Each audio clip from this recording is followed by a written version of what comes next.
아름다운 찬송 감사드립니다. 다시 한번 하나님께 영광을 돌리는 박수를 드리겠습니다.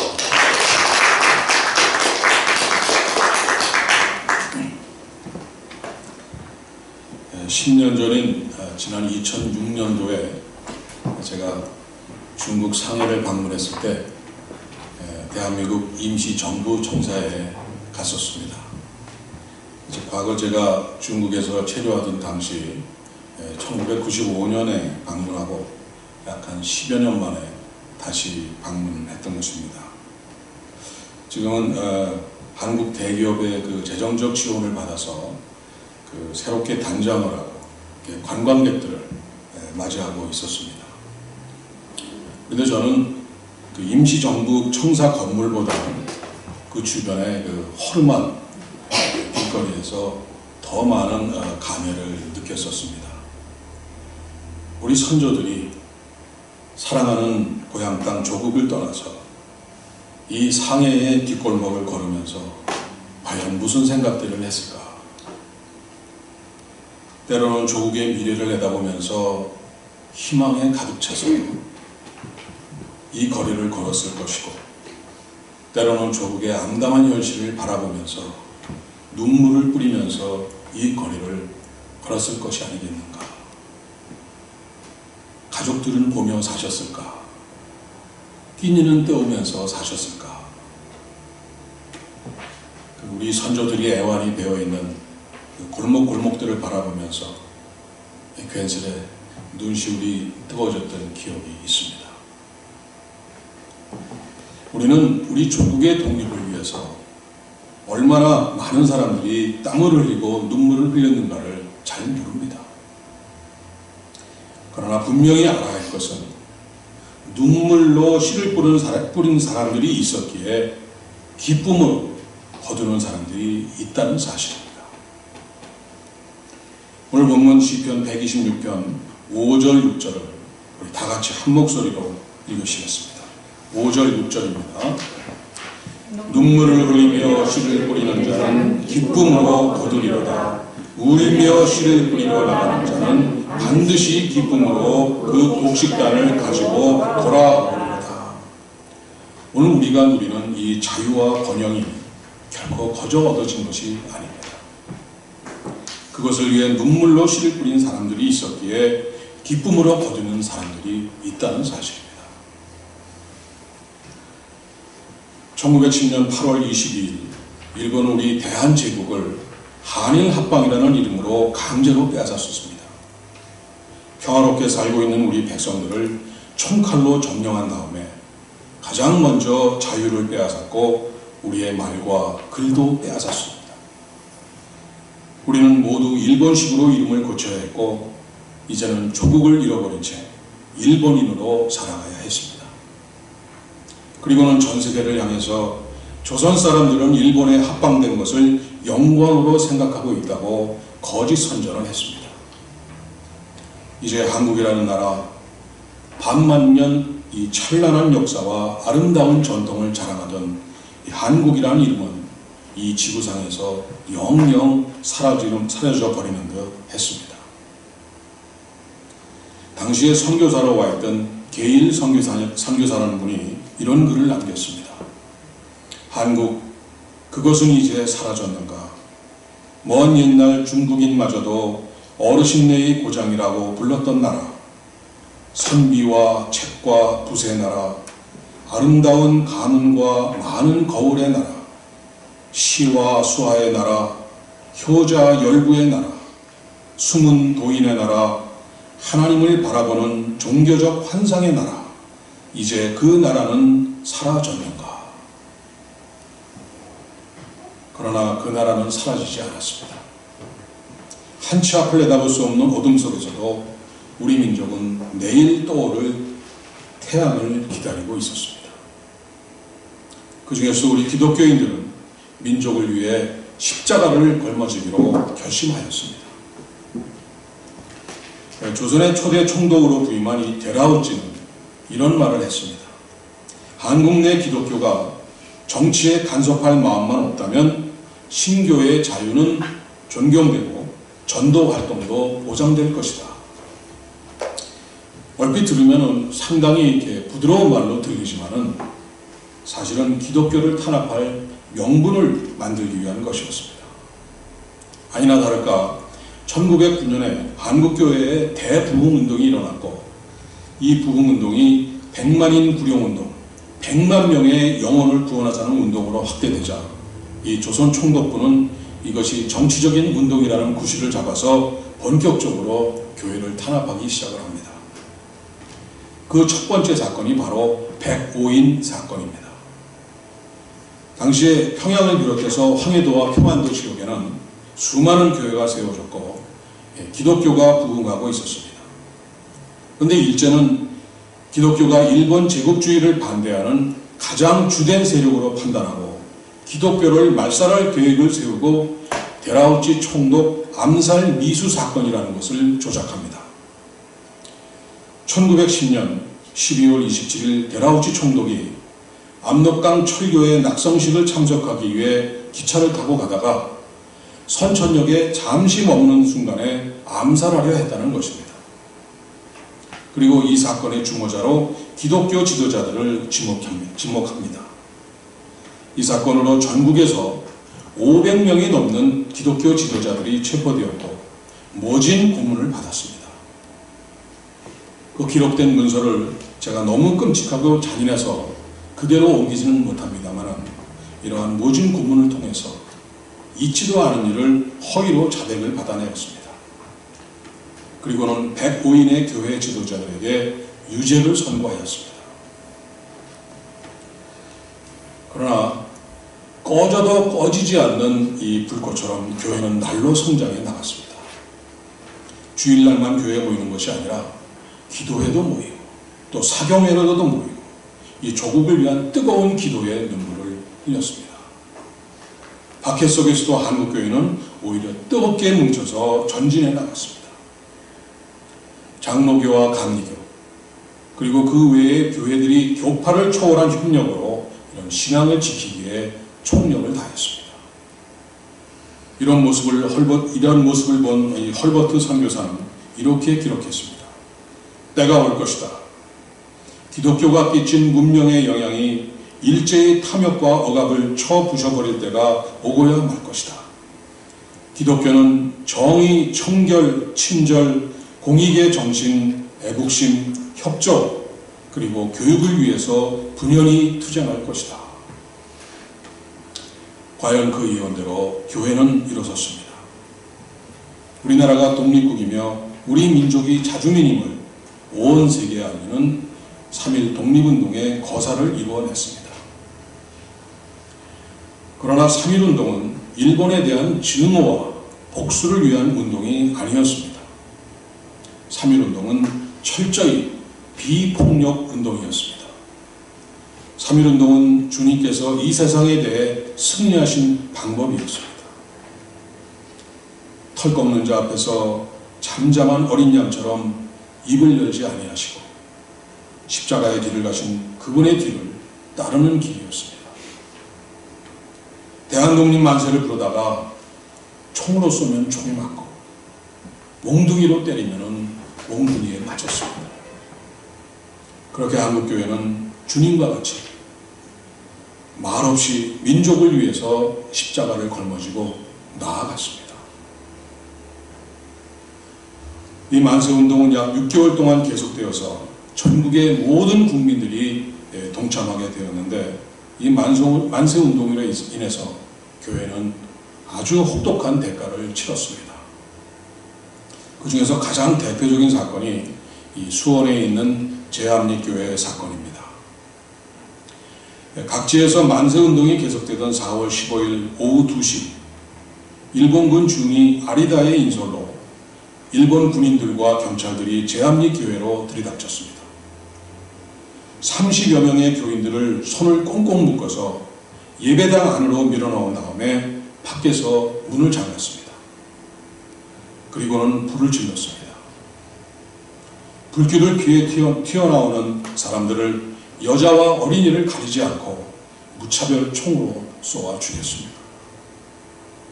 제합리교회의 참상을 목격한 미국의 여선교사 윌콕스 너블은 그의 일기에서 이렇게 기록하고 있습니다. 교회 터에는 재와 수처럼 까맣게 타버린 시체뿐이었고 타들어간 시체의 냄새는 속을 메스꺼리게 할 정도였다. 이렇게 일본은 조국의 독립을 염원하는 우리 민족을 무참하게 짓밟고 감옥에 가두고 처형했습니다. 3.1운동으로 인해서 7,509명이 목숨을 잃었고 15,961명이 부상을 당했으며 46,948명이 체포당했습니다. 1919년 10월 4일에 평양신학교에서 소집된 장로교 총회에서는 교회의 피해 상황을 이렇게 보고했습니다. 체포된 목사와 장로 134명, 기타 기독교 지도자 202명, 남자 성도 2,125명, 여자 성도 531명이 감옥에 갇혔으며 사살된 자 41명, 매맞고 죽은 자 6명, 매맞고 풀려난 자 2,162명, 파손된 교회 12곳이라고 보고하였습니다. 총회의 목사들이 전부 감옥에 갇히는 바람에 선교사들이 그 업무를 대신 감당하였고 신학생들이 전부 감옥에 갇히는 바람에 신학교가 잠시 휴교해야 했습니다. 뿐만 아니라 길거리를 지나가는 사람을 붙잡고 기독교인인가 묻고 기독교인이라고 대답하면 무조건 잡아 가두었습니다. 이러한 핍박으로 인해서 교회는 커다란 상처를 입게 되었던 것입니다. 그러면 교회가 이렇게 큰 피해를 입으면서도 3.1운동의 십자가를 져야만 했던 그 이유가 무엇입니까? 그것은 바로 오늘 본문의 말씀 때문입니다. 다 같이 1절에서부터 4절까지를 또 한번 다 같이 한번 읽습니다. 1절에서 4절입니다. 여호와께서 시온의 포로를 돌려보내실 때에 우리는 꿈꾸는 것 같았도다. 그때 우리 입에는 웃음이 가득하고 우리 혀에는 찬양이 찼었도다. 그때 문 나라 가운데에서 말하기를 여호와께서 그들을 위하여 큰 일을 행하셨다 하였도다. 여호와께서 우리를 위하여 큰 일을 행하셨으니 우리는 기쁘도다. 여호와여 우리의 포로를 남방 시내들같이 돌려보내소서. 이 말씀을 약속의 말씀으로 굳게 붙잡았기 때문입니다. 그래서 우리의 믿음의 선조들은 본문 이 말씀 5절 6절 말씀과 같이 기꺼이 눈물을 흘리며 씨를 뿌리러 나갔던 것입니다. 반드시 기쁨으로 그 단을 가지고 돌아올 것을 믿었기 때문입니다. 황성신문에 주필 장지연 선생님이 쓰셨던 시일야 방송 대곡은 이렇게 시작합니다. 오늘은 크게 목 놓아 울어야 하는 날.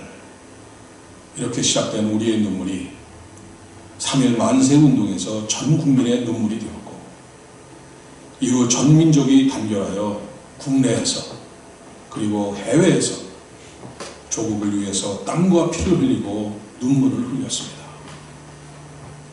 그리고 하나님께서 그 눈물을 보시고 우리 민족에게 해방이라는 선물을 안겨주셨고 우리 민족에게 큰 복을 베풀어 주셨습니다.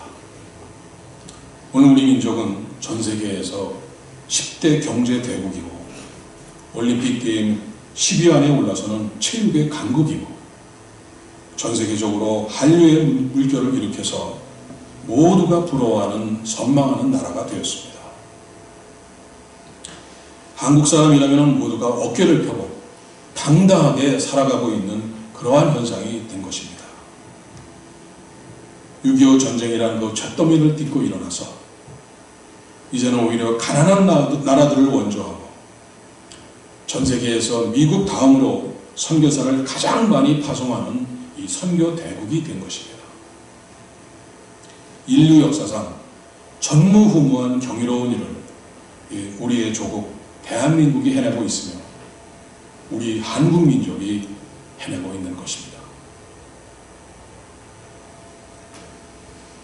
오늘 우리는 3.1운동 97주년을 기념하면서 예배를 드리고 있습니다.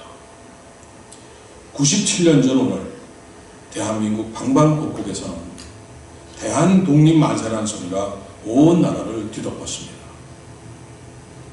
우리는 한국민으로 태어나서 미국으로 이민 와서 코리안 아메리칸으로 지금 살아가고 있습니다. 그러나 이제는 이민 50주년을 맞으신 우리 장로님이 계시듯이 이 미국 땅에는 우리의 자녀들 1.5세, 2세, 3세들이 계속 태어나면서 살아나가고 있습니다. 이 시간에 찬송가 387장의 가사를 조금 전에 저희가 불렀는데 그 가사를 제가 다시 한번 이렇게 소개해 드리겠습니다. 1절 가사입니다. 멀리 멀리 갔더니 처량하고 고나며 슬프고도 외로워 정처없이 다니니 예수 예수 내 주여 지금 내게 오셔서 떠나가지 마시고 길이 함께 하소서. 대한민국 초대 대통령이셨던 청년 이승만은 조국 땅 조선을 떠나와서 미국에서 독립운동을 할 때에도 그리고 대통령에서 사임한 후 하와이에서 망명생활을 할 때도 그리고 돌아가시는 그날까지 하루도 거르지 않고 매일 이 찬송가를 부르면서 조국을 생각하면서 기도했다고 하십니다. 2절을 봅니다. 예수 예수 내 주여 마음 아파 울 때 눈물 씻어주시고 나를 위로하소서. 예수 예수 내 주여 지금 내게 오셔서 떠나가지 마시고 길이 함께 하소서. 이 찬송가의 작시자는 찬송가 위에 나와 있듯이 배미량 부인 1895년이라고 나와 있습니다. 미국 북장로교회에서 부산으로 파송된 선교사로서 9일 숭실학교를 설립하고 숭실전문학교 초대학장이셨던 윌리엄 베어드, 한국명으로는 배위량 선교사님의 부인이신 애니 로리 아담스 베어드, 한국명으로는 안 애니 선교사님을 말하는 것입니다. 당시 부산과 경남은 이 창궐한 전염병으로 인해서 죽은 사람을 화장하는 연기가 온 거리를 뒤덮고 이 통곡과 신음소리만 무성화했다고 합니다. 이 안 선교사님 부부도 이 조선에서 태어난 첫 딸을 두 돌을 며칠 앞두고 그리고 잃는 그 큰 슬픔을 당합니다. 선교사의 험난한 여정 중에 첫 딸마저 이런 그 깊은 아픔 속에서 안 선교사님은 눈물로 이 찬송을 작시합니다.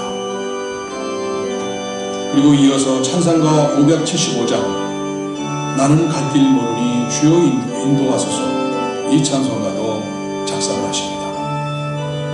그리고 하루에도 수차례 이 찬송들을 부르면서 주님만을 의지하셨습니다. 3절을 봅니다. 다니다가 쉴 때 쓸쓸한 건 많아도 홀로 있게 마시고 주여 보고 하소서. 예수 예수 내 주여 지금 내게 오셔서 떠나가지 마시고 길이 함께 하소서. 1895년에 조선 땅에서 작시한 우리 안혜리 선교사님의 크신 사랑을 생각해 봅니다. 안혜리 선교사님 부부를 위시한 수백 명의 선교사님들이 눈물을 흘리면서 울면서 뿌린 씨앗이 있었기에 오늘의 한국이 있고 한국교회가 있습니다. 조국의 독립과 해방과 자유를 위해서 중국과 만주에서 미국에서 여러 곳에서 피눈물로 씨를 뿌린 우리의 선조들이 있었기에 오늘의 우리가 이 자리에 있습니다. 그런 헌신과 희생의 눈물을 뿌리는 분들을 주념하면서 우리 다 같이 찬송가 387장을 다 같이 한번 부르시겠습니다.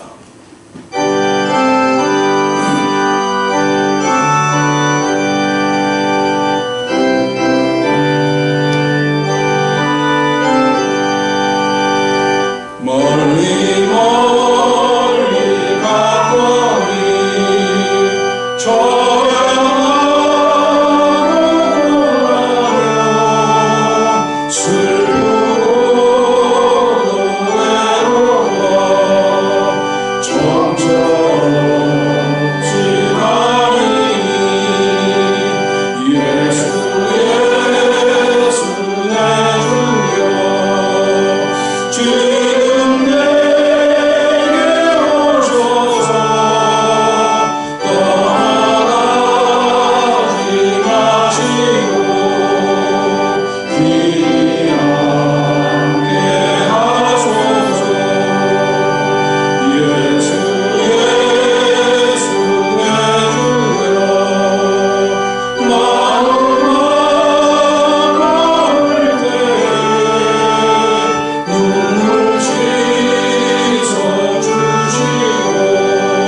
우리들은 지금 130여 년 전 안혜리 선교사님이 안혜리 선교사님 부부를 파송한 미국 땅에서 21세기를 살고 있습니다. 믿음과 선교의 본교장이자 오늘의 대한민국이 있도록 수많은 선교사님들을 죽음의 땅으로 보내었던 미국을 제2의 조국 삼아서 살고 있습니다. 그분들은 생명을 찾아서 버려진 영혼들을 구원하기 위해서 가진 것과 있는 모든 것을 포기하고 죽음의 땅 조선으로 건너가신 것입니다. 그리고 생명보다 더 사랑하던 조선 땅에 한 줌의 흙이 되어서 지금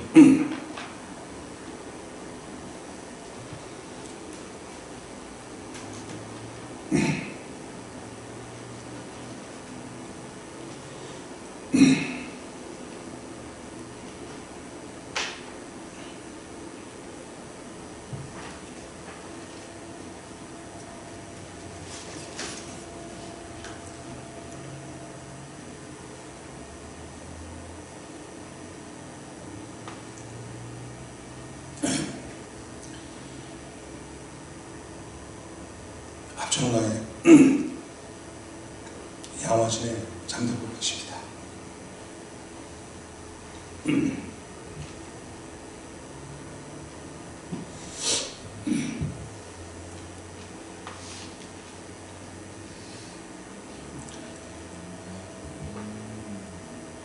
미국은 대단한 나라였습니다. 강한 나라였습니다.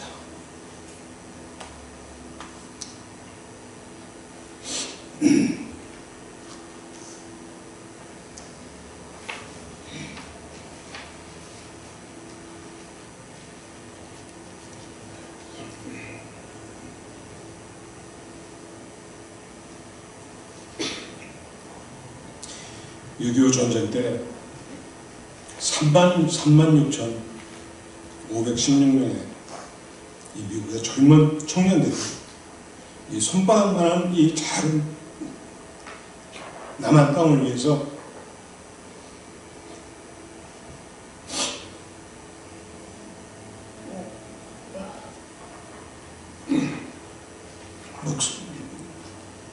그 남한 땅을 구하기 위해서 목숨을 바치고 수많은 부상자들이 본국으로 돌아갔을 때 미국은 전 세계에서 가장 부유하고 가장 강한 나라가 되었습니다. 그런데 지금은 어떻습니까?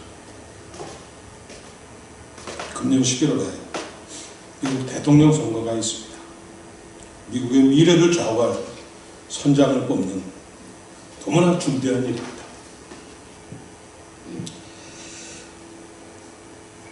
그런데 이변이 없는 한 이 트럼프 후보가 압도적인 지지율로 이 공화당 대통령 후보가 될 것이 확실시되고 있습니다. 오늘까지 여러 많은 뉴스와 이 미디어에서는 트럼프에 대한 기사를 올리고 있습니다. 그는 상스러우며 고집스럽고 추잡한 말을 하며 돈을 신봉하며 3번이나 결혼한 윤리적으로 도덕적으로 이 미국의 대통령으로서는 도저히 부적합한 사람들인데도 이 사람들이 트럼프를 지지하는 것을 도저히 이해할 수가 없다고 쓰고 있습니다. 트럼프는 인종차별적인 발언도 서슴지 않고 있습니다. 이민자들을 조롱하고 있습니다. 아시아를 차별하고 있습니다. 이 미국의 부를 훔쳐가는 강도로 비유하고 있습니다. 이 멕시코와 멕시코 사람들을 범죄자와 범죄 집단이라고 무시를 하고 있습니다. 이 미국 시민권자라도 이 무슬림이면은 이 데이터베이스를 만들어서 그들을 감시해야 한다고 이 분열과 분노를 조장하고 있습니다. 이 신문과 이 미디어 기자들은 계속 이렇게 쓰고 있습니다. 이러한 트럼프 후보를 열광적으로 지지하는 사람들이 가장 보수적이고 신앙심이 높은 이 중남부 바이블 벨트에 있는 이 기독교인들이라는 것은 더더욱 이해할 수 없는 사실이다. 그들이 조금이라도 신앙적이고 성경적인 양심을 가지고 있는 그리스도인이라면 어떻게 이런 일이 있을 수가 있다는 것입니다. 이틀 전 지난 금요일에 허핑턴 포스트라는 그 페이퍼가 있습니다. 거기에 노암 촘스키 박사의 인터뷰 기사가 나왔습니다. 노암 촘스키 박사는 MIT 공대 언어학 교수로서 세계적인 석학입니다.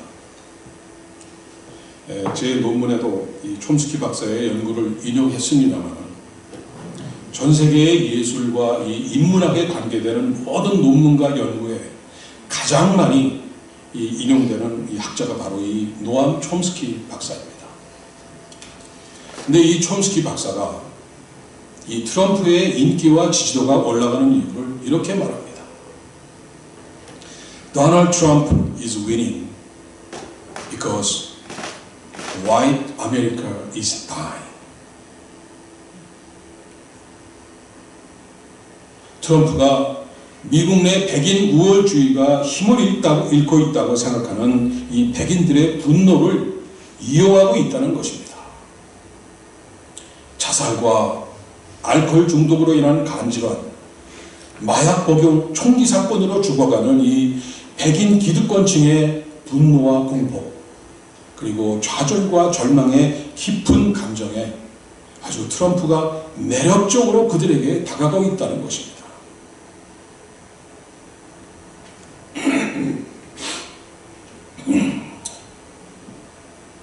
저희들이 보기에는 얼핏 보면은 죄송합니다. 미국은 저희들이 살고 있는 이 땅, 이 미국이 전 세계에서 유일한 초강대국이자 최대의 부유국으로 슈퍼파워 대국으로 군림하고 있는 듯 하지만은 아닙니다.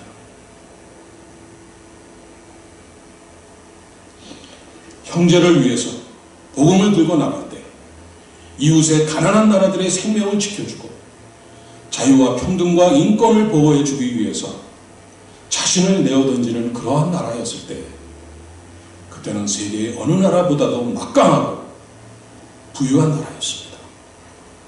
그 누구도 감히 넘볼 수 없고 무시할 수 없는 부럽고도 두려운 역사상 최고의 국가가 바로 미국이었습니다. 그러나 지금은 아닙니다. 죄악과 욕망에 찌들어서 죽어가면서도 자신들의 이 기득권 우월감을 지키기 위해서 인종차별과 인권을 무시하고 분열과 분노를 조장하면서 그리스도인의 이 양심마저 헌신짝처럼 던져버리고 형제와의 관계를 단절하고더라도 나 혼자 살겠다는 이렇게 몸부림치고 이러한 사람들, 이러한 나라는 강대국이 아니라 햄버거로 몸집만 비대해지는 천박한 약소 후진국으로 후퇴하고 있는 중인 것입니다. 미국의 장래가 너무나 염려되고 걱정스럽습니다. 사랑하는 여러분, 우리들은 부모와 형제, 친지들이 살고 있는 우리의 고향, 우리의 두꺼운 조국, 남북한의 현실과 둘러싸인 주변의 많은 어려운 현실들을 아픈 마음으로 바라보면서 다시 한번 눈물로 씨를 뿌려야 합니다. 우리가 살고 있는 제2의 조국 미국은 이제 장차 우리의 자녀들 그리고 여러분들의 손주와 또 후손들이 살아갈 그들의 미래가 달려있는 나라입니다. 이 미국을 위해서 우리는 다시 한번 울면서 기도하면서 씨를 뿌려야만 합니다. 우리 자녀들에게 비참한 미국이라는 이 비참한 미래를 물려줄 수 없습니다. 두꺼운 조국 한국의 말과 글, 역사 그리고 문화를 가르쳐줘야만 합니다. 하나님께서 오늘의 대한민국을 어떻게 인도해 오셨는지를, 어떻게 복을 내려주시는지를 알려줘야 합니다. 아내리 선교사님과 양화진에서 자고 있는 미국 선교사들은 왜 미국 땅이 아닌 한국 땅에서 잠들고 있는지를 알려줘야 합니다. 오늘 우리가 무슨 목적으로 미국에 왔는지, 왜 미국 땅에 살고 있는지, 무엇을 위해서 눈물을 흘려야 되고 누구를 위해 울면서 씨를 뿌려야 하는지를 우리 자녀들에게 알려줘야만 합니다.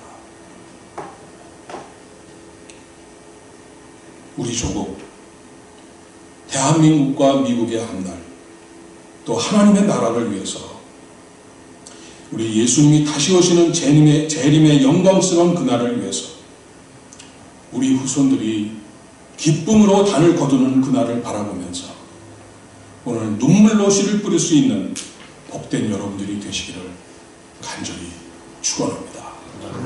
기도하겠습니다. 아버지 하나님, 우리 민족에게 비록 100년이 조금 지난 짧은 믿음의 시간이 있지만 하나님 아버지를 알려주는 선교사님들을 보내주셔서 저희 민족을 깨워주시고 아버지를 믿고 예배드리게 하심을 감사드립니다. 선교사님들의 순교의 피가 뿌려졌기에, 우리 선조들의 눈물과 피와 땀이 뿌려졌기에 오늘 저희들이 있음을 깨닫게 해주심을 감사드립니다. 오늘 고향을 떠나 제2의 조국 미국에서 살아가고 있는 저희들, 한순간이라도 저희가 하나님이 택하고 부르신 한민족임을 잊지 않게 하시고 쓰러져가는 미국, 무너져가는 청교도의 재단을 다시 일으키고자 이 미국 땅에 보내줘서 제사장과 선지자의 사명을 감당해야 하는 저희들의 소명을 깨닫게 해 주시옵소서. 저희의 자녀들뿐 아니라 그들의 후손들이 기쁨으로 단을 거두는 그날을 위해 오늘 눈물로 씨를 뿌리는 저희들 되게 하여 주시옵소서. 우리의 가정과 삶의 현장에서 일터에서 눈물을 뿌리는 자 되게 하시며 결국 기쁨으로 거두어 돌아오는 저희들 모두가 되게 하여 주시옵소서. 예수님의 이름으로 기도드립니다. 아멘.